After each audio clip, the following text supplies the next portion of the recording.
Dan tahun ini Indonesia menjadi ketua ASEAN di tengah-tengah situasi global yang sangat tidak mudah.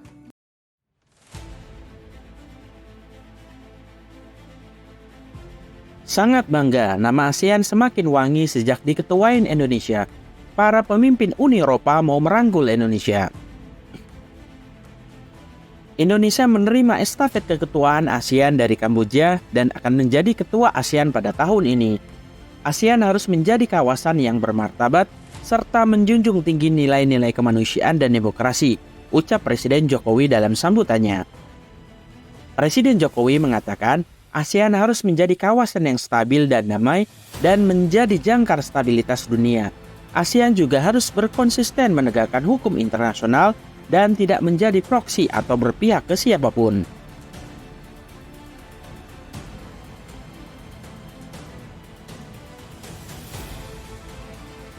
Presiden juga mengingatkan ASEAN harus menjadi kawasan ekonomi yang tumbuh cepat, inklusif, dan berkelanjutan.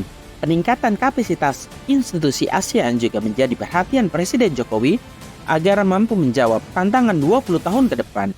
Presiden berharap pada tahun 2045 ASEAN harus lebih aktif, responsif, dan berdaya saing. Di sisi lain, dengan penunjukan Indonesia sebagai ketua ASEAN, mendorong negara lain untuk menjalin kerjasama dengan Indonesia, salah satunya adalah negara Eropa Polandia yang secara terbuka ingin bekerja sama dengan Indonesia dan negara-negara ASEAN karena ASEAN akan menjadi asosiasi yang sangat penting yang akan memerankan peran penting dalam gagasan Indo-Pasifik.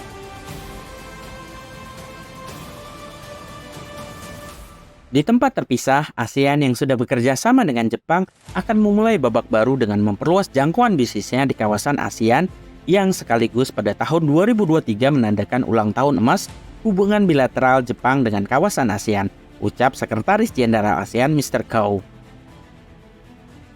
Dengan adanya kerjasama ini menjadikan Jepang merupakan sumber investasi asing langsung yang membubuhkan volume perdagangan bilateral sebesar 240,2 miliar US dollar dimulai pada tahun 2001, menandakan pertumbuhan tahun ke tahun sebesar 17,2% dan melampaui tingkat pra-pandemi.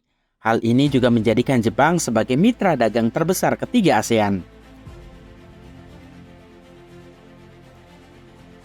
Selain 10 negara anggota ASEAN, Jepang termasuk salah satu negara yang menandatangani RICP layaknya Australia, China, Korea Selatan, dan Selandia Baru yang juga sama-sama terikat dalam kerjasama fakta perdagangan RICP yang akan menghapus 90% dari tarif perdagangan antar para negara ASEAN. Pendatanganan ini berlaku sampai dengan 20 tahun dan kabar baiknya RICP mulai berlaku di Indonesia pada tahun 2023 ini.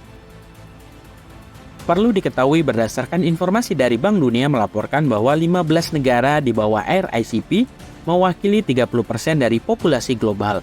Mereka juga menyumbang 25,8 triliun US dollar atau 30% dari produk domestik bruto atau PDB global.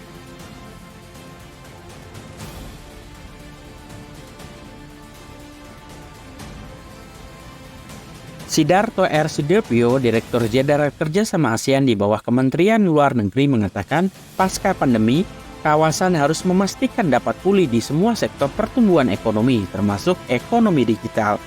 Menurut Sidarto, ASEAN tahun ini bertujuan untuk memastikan kawasan tetap menjadi titik terang ekonomi global.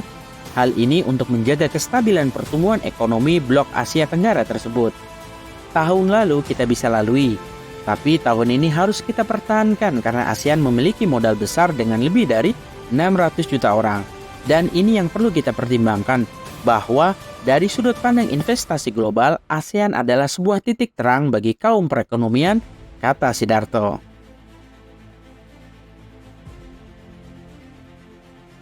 Selain daripada kekuatan ekonomi yang ditingkatkan antar beberapa negara ASEAN, yang diketuai Indonesia memiliki beginning position atau nilai tawar terhadap negara yang berdampingan dengan negara-negara selain daripada ASEAN, termasuk contohnya China.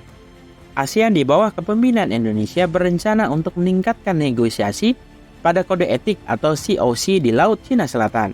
perairan strategis yang kaya akan sumber daya kelautan yang banyak diperebutkan, di mana banyak negara anggota ASEAN adalah negara-negara pesisir.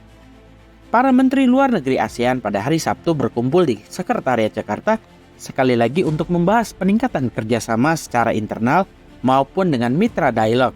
Pembicaraan COC yang panjang telah menjadi bagian yang tidak terpisahkan dari hubungan ASEAN dan China.